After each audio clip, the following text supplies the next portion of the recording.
Halo,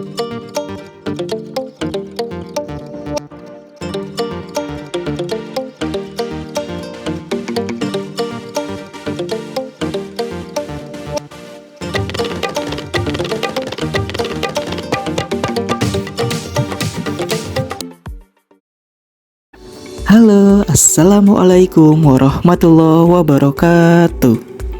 Gimana kabarnya kalian semua? Masih sering gabut?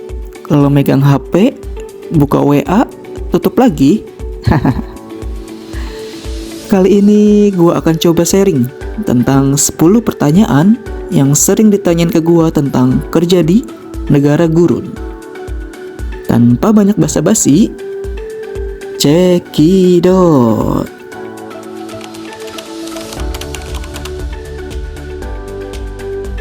Oke, yang pertama, gimana sih caranya bisa kerja di Qatar? Ya ikut tes lah coy. Jangan cuma mau, tapi nggak ikut-ikut tes. Tesnya itu tergantung. Ada yang pakai pihak ketiga, kayak Guna Mandiri, Sofomation, Bina Mandiri, dan lain-lain. Jadi mereka datang langsung ke Indonesia buat ngadain tes, atau mereka direct HR langsung. Jadi mereka tesnya via call coy. Cie.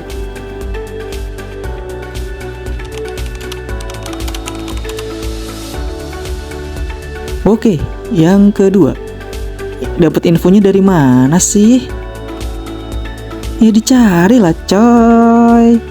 Jodoh aja dicari bukan ditunggu. Biasanya info-info lokal Timur Tengah itu bertebaran coy di media sosial, kayak Facebook, LinkedIn, grup-grup WhatsApp lokal luar negeri, atau ada juga di beberapa website coy, kayak govtalent.com, Glassdoor, Qatar Job, Qatar Living, I Love Qatarnet, Bayat.com, Indeed.com, dan masih banyak lagi. Atau yang terakhir juga bisa lewat jalur rekomendasi ekspatriat coy. Jadi jangan males-males ya buat update info lokal luar negerinya.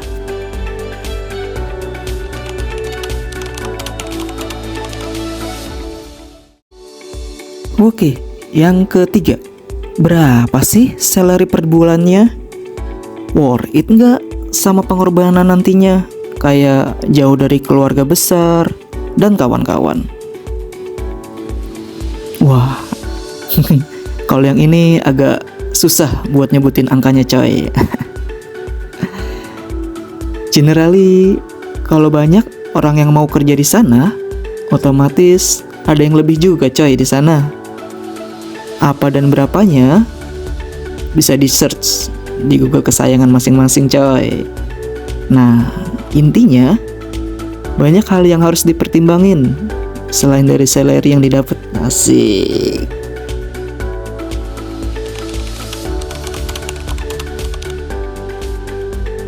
Oke, yang keempat, berapa sih yang bisa kita saving per bulannya?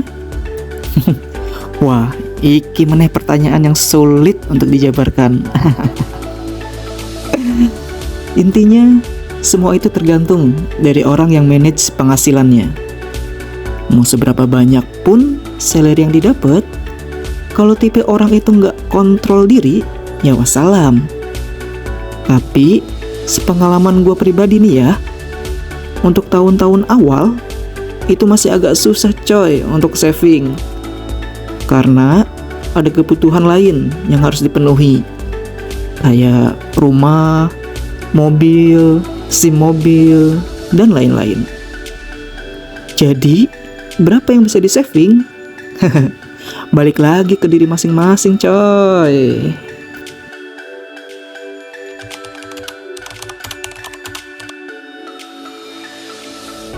Oke, yang kelima. Gimana ya sistem kerja di sana? Kontrak, permanen, atau gimana? Terus, berapa jam kita harus kerja per weekend ya? Oke, Jenis kontrak di sini itu macam-macam coy, tergantung keahlian. Ada yang short term, kurang dari 1 tahun. Direct HR, biasanya itu 3 tahun, renewal kontrak.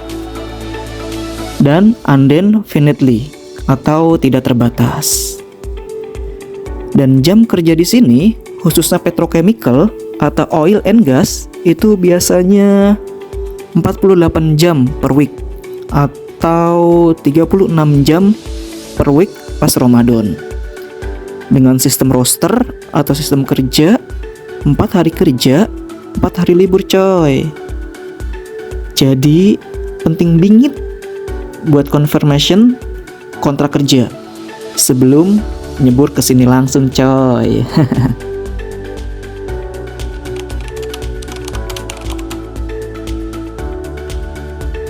Oke, yang keenam, pertanyaan-pertanyaan pas interview itu apa aja sih biasanya? Nah, dari pengalaman beberapa kali gue tes buat ke negeri Oscar Oasis, intinya mereka itu lebih banyak nanya tentang safety dan permit coy, di luar dari operation atau resume CV kita. Kayak contohnya jenis-jenis permit dan syarat-syaratnya. Terus tanggapan kamu kalau ada unsafe condition, action kamu kalau ada insiden atau accident, dan lain-lain.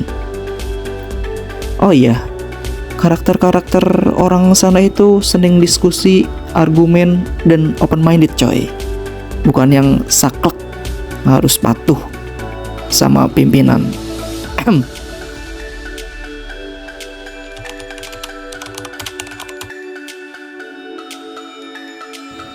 Oke, yang ketujuh, benefit apa aja sih yang didapat di sana?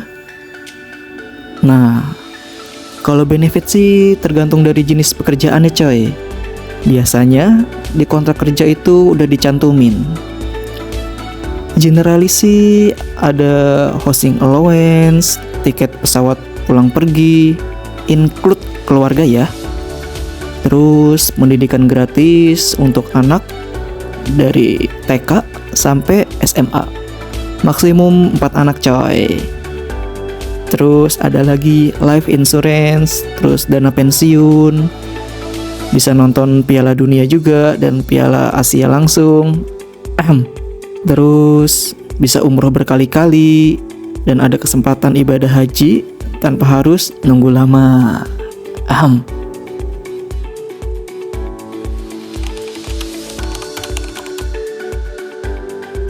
Oke, yang kedelapan, bisa nego gaji nggak sih pas interview?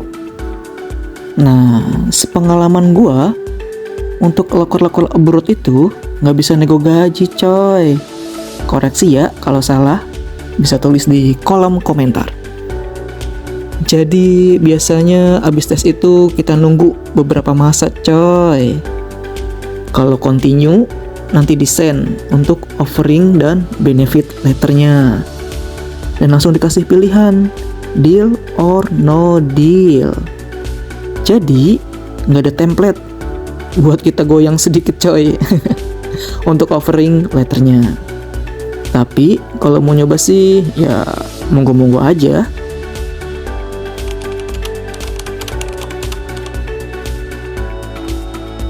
Oke, yang kesembilan, suka dan dukanya kerja di negara Oscar apa aja sih? Hampir sama lah ya coy, kayak di negeri Wakanda, karena emang masih jadi budak corporate. Jadi untuk sukanya itu, yang pertama cuma setiap tanggal gajian ya. Terus yang kedua, itu bisa umroh berkali-kali. Terus yang ketiga, bisa nonton Piala Dunia dan AFC secara langsung. Terus yang keempat, nggak ada pajak penghasilan coy. Yang kelima, dikenal juga dengan negara teraman, dan itu terbukti coy. Selanjutnya, banyak taman-taman yang bersih dan gratis. Jadi buat nyantai sama keluarga itu enak banget. Dan yang terakhir mungkin bahasa mayoritasnya coy, yaitu bahasa Inggris, bukan bahasa Arabik. Jadi tenang aja. Nah, kalau dukanya, itu yang pertama mungkin makanan untuk awal-awal kedatangan coy, itu agak susah ya. Terus yang kedua, jauh dari keluarga besar dan kawan-kawan sejawat. Terus mungkin yang ketiga itu iklim yang ekstrim banget lah di sini. Terus selanjutnya itu mungkin bikin SIM yang sangat mahal banget, lama, dan antri.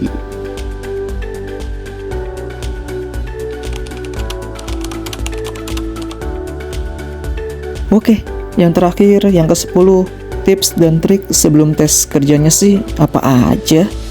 Based on my experience, tips yang pertama itu minta ridho dari orang tua dan istri coy. Nah, yang kedua itu cari bestie yang pengen berangkat bareng juga ke negeri Oscar. Jadi kita ada teman. Terus yang ketiga, kuatin mental buat berani speak up atau adu argumen coy. Nah, yang keempat, jangan percaya kalau ada aplikasi atau website yang mengharuskan kita untuk bayar di awal, apapun alasannya coy. Nah, itu untuk tipsnya. Nah, untuk triknya, yang pertama itu update CV sesuai requirement. Walaupun experience kita sedikit atau nggak sesuai, yang penting kita dapat experience untuk interviewnya dulu coy. Nah, yang kedua itu berani speak up. Terlepas betul atau salah, yang penting logis aja. Nah, dan yang terakhir, ini sih yang paling penting, yaitu pede dan jangan pernah ragu untuk ngejawabnya coy. Oke, sekian pembahasan kali ini. Next video mau dibahas tentang apa lagi ya di negara Qatar ini? Monggo tulis di kolom komentarnya coy.